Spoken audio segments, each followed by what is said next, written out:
Moby Dick by Herman Melville. Chapter 32. Cetology. Already we are boldly launched upon the deep, but soon we shall be lost in its unshored, harbourless immensities. Ere that come to pass, ere the Pequod's weedy hull rolls side by side with the barnacled hulls of the Leviathan, at the outset it is but well to attend to a matter almost indispensable to a thorough appreciative understanding of the more special Leviathanic revelations and illusions of all sorts which are to follow.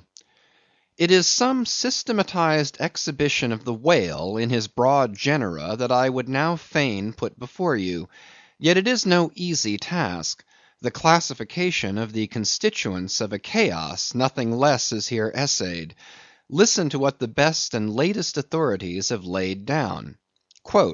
"No branch of zoology is so much involved as that which is entitled cetology," says Captain Scoresby, A.D. 1820. "It is not my intention, were it in my power, to enter into the inquiry as to the true method of dividing the cetacea into groups and families. Utter confusion exists among historians of this animal," (sperm whale), says Surgeon Beale, A.D. 1839. "Unfitness to pursue our research in the unfathomable waters," "impenetrable veil covering our knowledge of the cetacea,"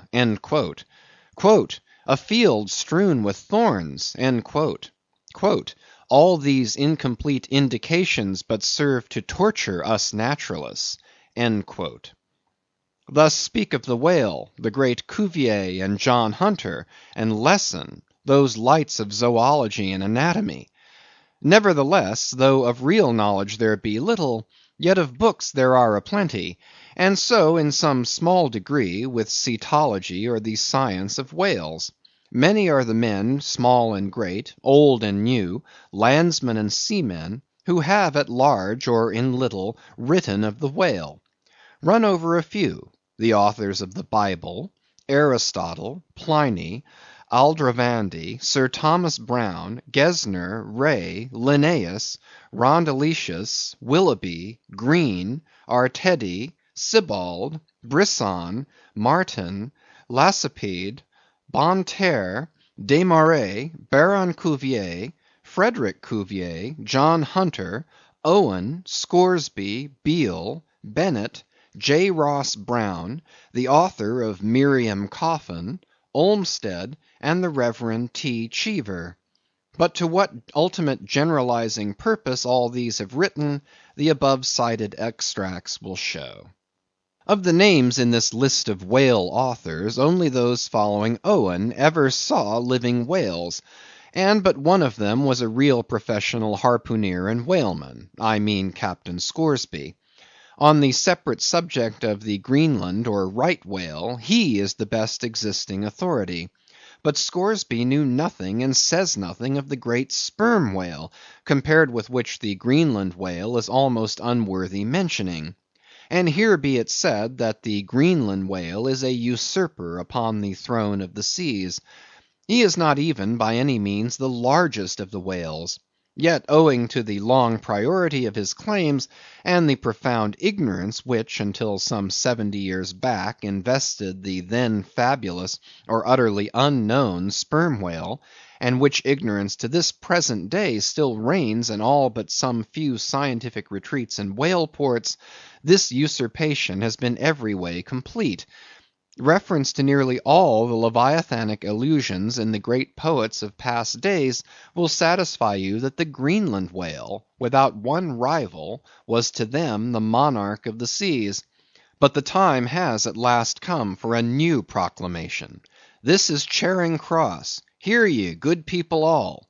The Greenland whale is deposed. The great sperm whale now reigneth.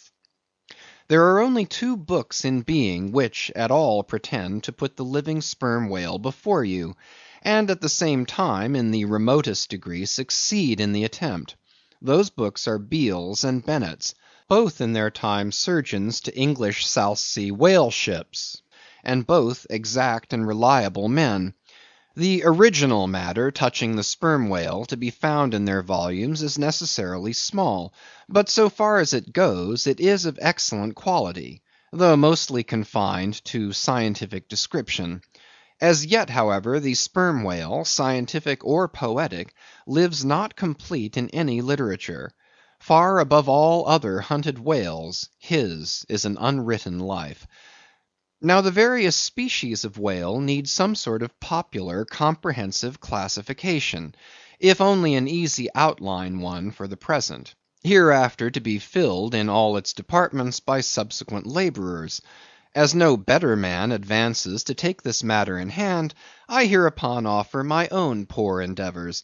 I promise nothing complete, because any human thing supposed to be complete must for that very reason infallibly be faulty. I shall not pretend to a minute anatomical description of the various species, or, in this place at least, to much of any description. My object here is simply to project the draught of a systematization of cetology. I am the architect, not the builder. But it is a ponderous task. No ordinary letter sorter in the post office is equal to it. To grope down into the bottom of the sea after them, to have one's hands among the unspeakable foundations, ribs and very pelvis of the world, this is a fearful thing. What am I that I should essay to hook the nose of this Leviathan? The awful tauntings in Job might well appall me. Will he, the Leviathan, make a covenant with thee? Behold, the hope of him is vain. But I have swam through libraries and sailed through oceans. I have had to do with whales with these visible hands.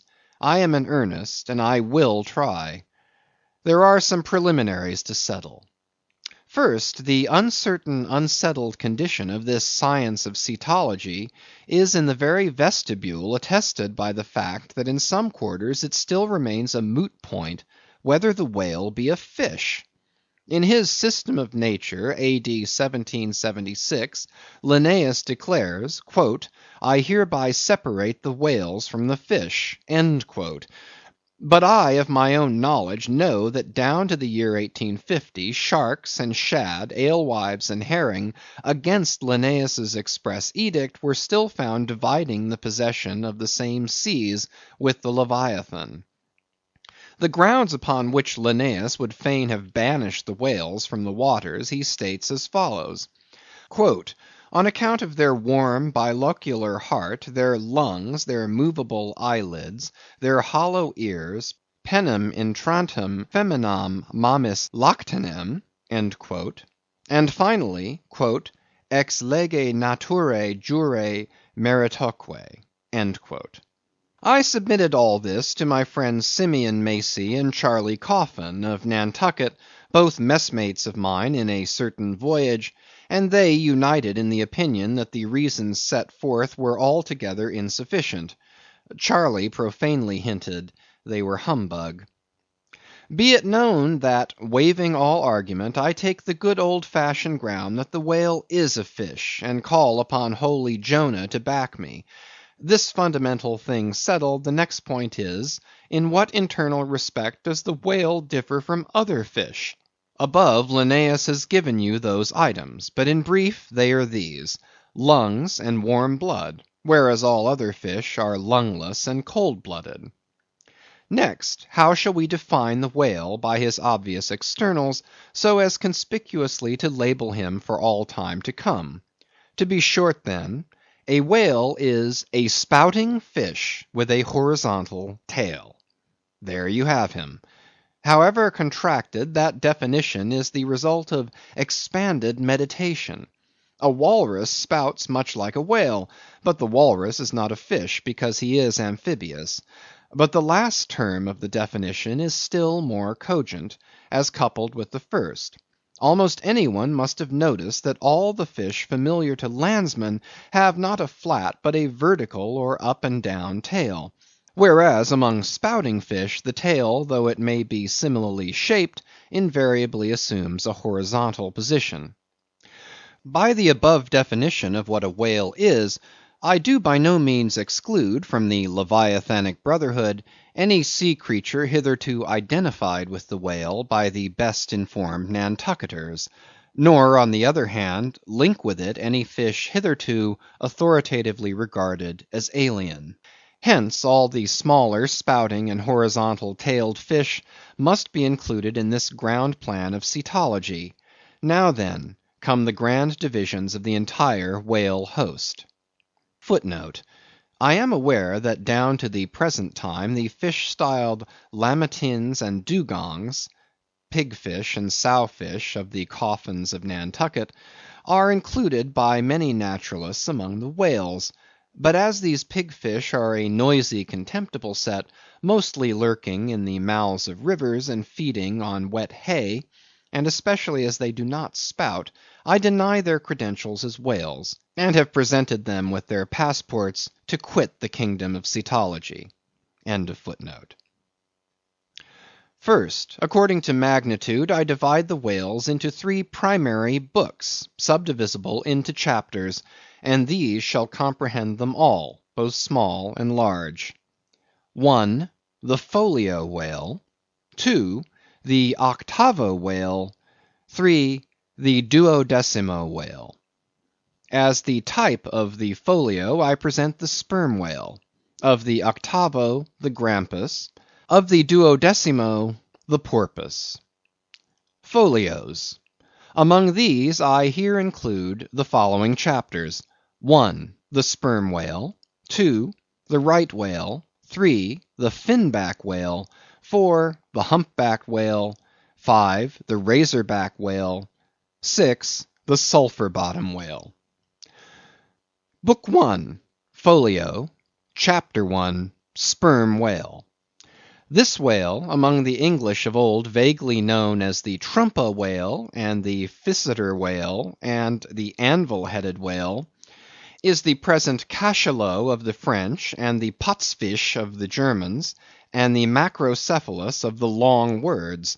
He is without doubt the largest inhabitant of the globe, the most formidable of all whales to encounter, the most majestic in aspect, and lastly, by far, the most valuable in commerce; he being the only creature from which that valuable substance, spermaceti, is obtained. All his peculiarities will, in many other places, be enlarged upon. It is chiefly with his name that I now have to do. Philologically considered, it is absurd. Some centuries ago, when the sperm whale was almost wholly unknown in his own proper individuality, and when his oil was only accidentally obtained from the stranded fish, in those days spermaceti, it would seem, was popularly supposed to be derived from a creature identical with the one then known in England as the Greenland or right whale. It was the idea also that this same spermaceti was that quickening humour of the Greenland whale which the first syllable of the word literally expresses. In those times also spermaceti was exceedingly scarce, not being used for light, but only as an ointment and medicament. It was only to be had from the druggists as you nowadays buy an ounce of rhubarb. When, as I opine, in the course of time, the true nature of spermaceti became known, its original name was still retained by the dealers, no doubt to enhance its value by a notion so strangely significant of its scarcity.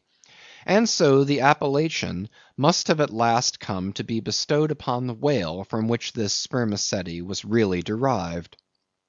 Book 1. Folio. Chapter 2. Right whale. In one respect this is the most venerable of the Leviathans, being the one first regularly hunted by man. It yields the article commonly known as whalebone or baleen, and the oil specially known as whale oil, an inferior article in commerce. Among the fishermen he is indiscriminately designated by all the following titles: the whale, the Greenland whale, the black whale, the great whale, the true whale, the right whale. There is a deal of obscurity concerning the identity of the species thus multitudinously baptized. What then is the whale which I include in the second species of my folios? It is the great Mysticetus of the English naturalists, the Greenland whale of the English whalemen, the Baleine ordinaire of the French whalemen, the Grauland's walfish of the Swedes. It is the whale which for more than 2 centuries past has been hunted by the Dutch and English in the Arctic seas. It is the whale which the American fishermen have long pursued in the Indian Ocean, on the Brazil banks, in the Norwest coast, and in various other parts of the world designated by them right whale cruising grounds. Some pretend to see a difference between the Greenland whale of the English and the right whale of the Americans, but they precisely agree in all their grand features. Nor has there yet been presented a single determinate fact upon which to ground a radical distinction. It is by endless subdivisions based upon the most inconclusive differences that some departments of natural history become so repellingly intricate. The right whale will elsewhere be treated of at some length, with reference to elucidating the sperm whale. Book I, Folio, Chapter 3, Finback. Under this head I reckon a monster which by the various names of finback, tall spout, and long john, has been seen almost in every sea, and is commonly the whale whose distant jet is so often descried by passengers crossing the Atlantic, in the New York packet tracks. In the length he attains, and in his baleen, the finback resembles the right whale, but is of a less portly girth, and a lighter colour, approaching to olive. His great lips present a cable-like aspect, formed by the intertwisting, slanting folds of large wrinkles. His grand distinguishing feature, the fin, from which he derives his name, is often a conspicuous object. This fin is some 3 or 4 feet long, growing vertically from the hinder part of the back, of an angular shape, and with a very sharp, pointed end. Even if not the slightest other part of the creature be visible, this isolated fin will, at times, be seen plainly projecting from the surface. When the sea is moderately calm, and slightly marked with spherical ripples, and this gnomon-like fin stands up and casts shadows upon the wrinkled surface, it may well be supposed that the watery circle surrounding it somewhat resembles a dial, with its style and wavy hour lines graved on it. On that Ahaz dial the shadow often goes back. The finback is not gregarious. He seems a whale-hater, as some men are man-haters. Very shy, always going solitary, unexpectedly rising to the surface in the remotest and most sullen waters, his straight and single lofty jet rising like a tall misanthropic spear upon a barren plain, gifted with such wondrous power and velocity in swimming as to defy all present pursuit from man, this Leviathan seems the banished and unconquerable Cain of his race, bearing for his mark that style upon his back. From having the baleen in his mouth, the finback is sometimes included with the right whale among a theoretic species denominated whalebone whales, that is, whales with baleen. Of these so-called whalebone whales there would seem to be several varieties, most of which, however, are little known. Broad-nosed whales and beaked whales, pike-headed whales, bunched whales, under-jawed whales, and rostrated whales are the fishermen's names for a few sorts. In connection with this appellative of whalebone whales, it is of great importance to mention that however such a nomenclature may be convenient in facilitating allusions to some kinds of whales, yet it is in vain to attempt a clear classification of the Leviathan, founded upon either his baleen, or hump, or fin, or teeth, notwithstanding that those marked parts or features very obviously seem better adapted to afford the basis for a regular system of cetology than any other detached bodily distinctions which the whale in his kinds presents. How then? The baleen, hump, back fin, and teeth, these are things whose peculiarities are indiscriminately dispersed among all sorts of whales, without any regard to what may be the nature of their structure and other and more essential particulars. Thus the sperm whale and the humpbacked whale each has a hump, but there the similitude ceases. Then this same humpback whale and the Greenland whale, each of these has baleen, but there again the similitude ceases. And it is just the same with the other parts above mentioned. In various sorts of whales they form such irregular combinations, or in the case of any one of them detached, such an irregular isolation, as utterly to defy all general methodization formed upon such a basis. On this rock every one of the whale naturalists has split. But it may possibly be conceived that in the internal parts of the whale, in his anatomy, there at least we shall be able to hit the right classification. Nay, what thing, for example, is there in the Greenland whale's anatomy more striking than his baleen? Yet we have seen that by his baleen it is impossible to correctly classify the Greenland whale. And if you descend into the bowels of the various leviathans, why there you will not find distinctions a 50th part as available to the systematizer as those external ones already enumerated. What then remains? Nothing but to take hold of the whales bodily, in their entire liberal volume, and boldly sort them that way. And this is the bibliographical system here adopted. And it is the only one that can possibly succeed, for it alone is practicable. To proceed. Book 1, Folio, Chapter 4, Humpback. This whale is often seen on the northern American coast. He has been frequently captured there and towed into harbor.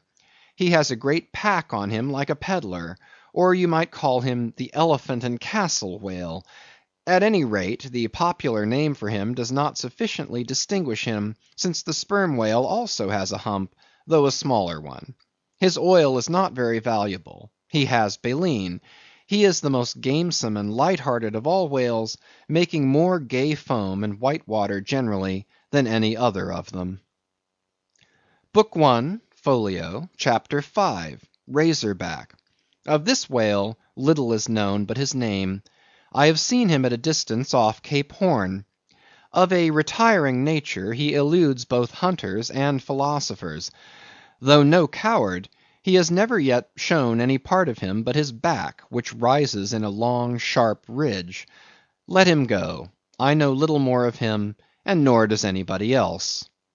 Book 1, Folio, Chapter 6, Sulphur Bottom. Another retiring gentleman, with a brimstone belly, doubtless got by scraping along the Tartarian tiles in some of his profounder divings. He is seldom seen, at least I have never seen him, except in the remoter southern seas, and then always at too great a distance to study his countenance. He is never chased, he would run away with rope walks of line. Prodigies are told of him. Adieu, Sulphur Bottom, I can say nothing more that is true of ye, nor can the oldest Nantucketer. Thus ends Book 1, Folio, and now begins Book 2, Octavo. Octavos. These embrace the whales of middling magnitude, among which present may be numbered 1. The Grampus, 2. The Blackfish, 3. The Narwhale, 4. The Thrasher, 5. The Killer. Footnote. Why this book of whales is not denominated the Quarto is very plain, because while the whales of this order, though smaller than those of the former order, nevertheless retain a proportionate likeness to them in figure, yet the bookbinder's quarto volume, in its dimensioned form, does not preserve the shape of the folio volume, but the octavo volume does. End of footnote. Book 2, Octavo, Chapter 1, Grampus. Though this fish, whose loud sonorous breathing, or rather blowing, has furnished a proverb to landsmen, is so well known a denizen of the deep, yet he is not popularly classed among whales. But possessing all the grand distinctive features of the Leviathan, most naturalists have recognized him for one. He is of moderate octavo size, varying from 15 to 25 feet in length, and of corresponding dimensions round the waist. He swims in herds. He is never regularly hunted, though his oil is considerable in quantity, and pretty good for light. By some fishermen his approach is regarded as premonitory of the advance of the great sperm whale. Book 2, Octavo, Chapter 2, Blackfish. I give the popular fishermen's names for all these fish, for generally they are best. Where any name happens to be vague or inexpressive, I shall say so, and suggest another. I do so now touching the blackfish, so called, because blackness is the rule among almost all whales. So call him the hyena whale, if you please. His voracity is well known, and from the circumstance that the inner angles of his lips are curved upwards, he carries an everlasting Mephistophelian grin on his face. This whale averages some 16 or 18 feet in length. He is found in almost all latitudes. He has a peculiar way of showing his dorsal hooked fin in swimming, which looks something like a Roman nose. When not more profitably employed, the sperm whale hunters sometimes capture the hyena whale, to keep up the supply of cheap oil for domestic employment, as some frugal housekeepers in the absence of company, and quite alone by themselves, burn unsavory tallow instead of odorous wax. Though their blubber is very thin, some of these whales will yield you upwards of 30 gallons of oil. Book 2, Octavo, Chapter 3, Narwhale, that is, Nostril Whale. Another instance of a curiously named whale. So named, I suppose, from his peculiar horn being originally mistaken for a peaked nose. The creature is some 16 feet in length, while its horn averages 5 feet, though some exceed 10, and even attain to 15 feet. Strictly speaking, this horn is but a lengthened tusk, growing out from the jaw in a line a little depressed from the horizontal. But it is only found on the sinister side, which has an ill effect, giving its owner something analogous to the aspect of a clumsy left-handed man. What precise purpose this ivory horn or lance answers, it would be hard to say. It does not seem to be used like the blade of the swordfish and billfish, though some sailors tell me that the narwhale employs it for a rake in turning over the bottom of the sea for food. Charley Coffin said it was used for an ice piercer, for the narwhale rising to the surface of the polar sea, and finding it sheeted with ice, thrusts his horn up, and so breaks through. But you cannot prove either of these surmises to be correct. My own opinion is, that however this one-sided horn may really be used by the narwhale, however that may be, it would certainly be very convenient to him for a folder in reading pamphlets. The narwhale I have heard called the tusked whale, the horned whale, and the unicorn whale. He is certainly a curious example of the unicornism to be found in almost every kingdom of animated nature. From certain cloistered old authors I have gathered that this same sea unicorn's horn was in ancient days regarded as the great antidote against poison, and as such preparations of it brought immense prices. It was also distilled to a volatile salts for fainting ladies, the same way that the horns of the male deer are manufactured into hartshorn. Originally it was in itself accounted an object of great curiosity. Blackletter tells me that Sir Martin Frobisher, on his return from that voyage when Queen Bess did gallantly wave her jewelled hand to him from a window of Greenwich Palace, as his bold ship sailed down the Thames, "When Sir Martin returned from that voyage," saith Blackletter, "on bended knees he presented to her Highness a prodigious long horn of the narwhale, which for a long period after hung in the castle at Windsor." An Irish author avers that the Earl of Leicester on bended knees did likewise present to her Highness another horn, pertaining to a land beast of the unicorn nature. The narwhale has a very picturesque leopard-like look, being of a milk-white ground colour, dotted with round and oblong spots of black. His oil is very superior, clean and fine, but there is little of it, and he is seldom hunted. He is mostly found in the circumpolar seas. Book 2, Octavo, Chapter 4, Killer. Of this whale little is precisely known to the Nantucketer, and nothing at all to the professed naturalist. From what I have seen of him, at a distance, I should say he was about the bigness of a grampus.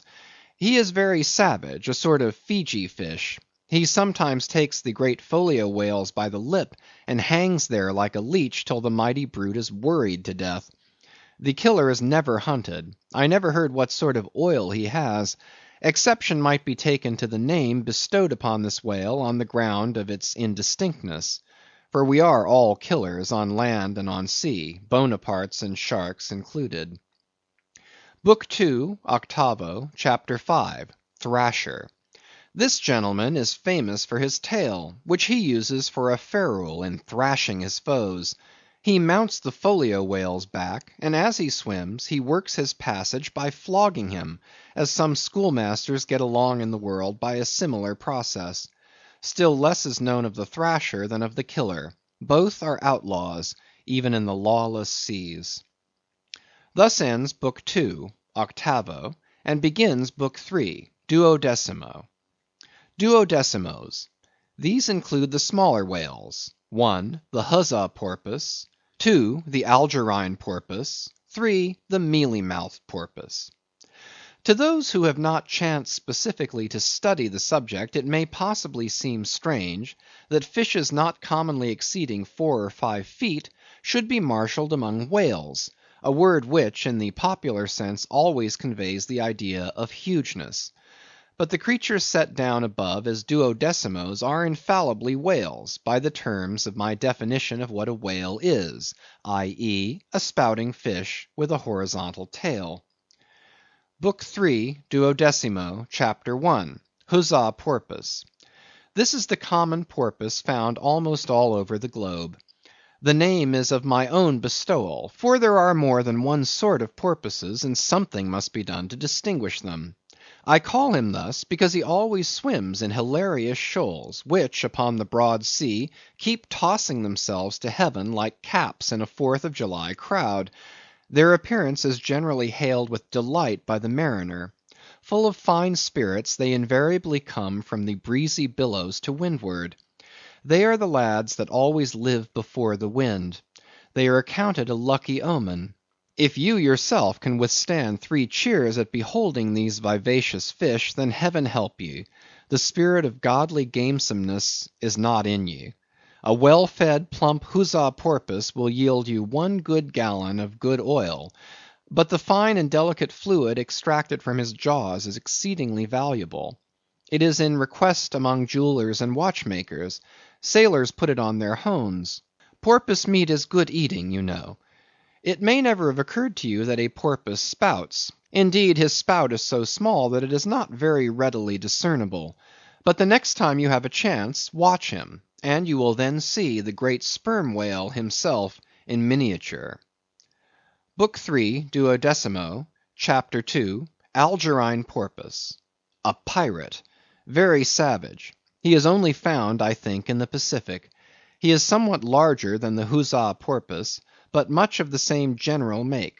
Provoke him, and he will buckle to a shark. I have lowered for him many times, but never yet saw him captured. Book III, 12mo, Chapter 3, Mealy-mouthed Porpoise. The largest kind of porpoise, and only found in the Pacific, so far as it is known. The only English name by which he has hitherto been designated is that of the fishers, right whale porpoise, from the circumstance that he is chiefly found in the vicinity of that folio. In shape he differs in some degree from the huzza porpoise, being of a less rotund and jolly girth. Indeed, he is of quite a neat and gentlemanlike figure. He has no fins on his back; most other porpoises have. He has a lovely tail, and sentimental Indian eyes of a hazel hue. But his mealy mouth spoils all.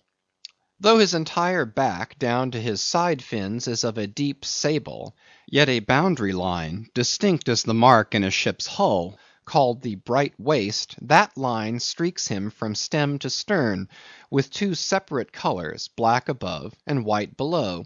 The white comprises part of his head and the whole of his mouth, which makes him look as if he had just escaped from a felonious visit to a meal bag. A most mean and mealy aspect. His oil is much like that of the common porpoise. Beyond the 12mo this system does not proceed, inasmuch as the porpoise is the smallest of the whales. Above you have all the leviathans of note. But there are a rabble of uncertain, fugitive, half-fabulous whales, which, as an American whaleman, I know by reputation, but not personally. I shall enumerate them by their forecastle appellations; for possibly such a list may be valuable to future investigators, who may complete what I have here but begun. If any of the following whales shall hereafter be caught and marked, then he can readily be incorporated into this system, according to his folio, octavo, or duodecimo magnitude: the bottle-nose whale, the junk whale, the pudding-headed whale, the Cape whale, the leading whale, the cannon whale, the scrag whale, the coppered whale, the elephant whale, the iceberg whale, the quag whale, the blue whale, etc. From Icelandic, Dutch, and Old English authorities, there might be quoted other lists of uncertain whales, blessed with all manner of uncouth names; but I omit them as altogether obsolete, and can hardly help suspecting them for mere sounds full of leviathanism, but signifying nothing. Finally, it was stated at the outset that this system would not be here and at once perfected. You cannot but plainly see that I have kept my word. But I now leave my cetological system standing thus unfinished, even as the great cathedral of Cologne was left, with the crane still standing upon the top of the uncompleted tower. For small erections may be finished by their first architects; grand ones, true ones, ever leave the copestone to posterity. God keep me from ever completing anything. This whole book is but a draught; nay, but the draught of a draught.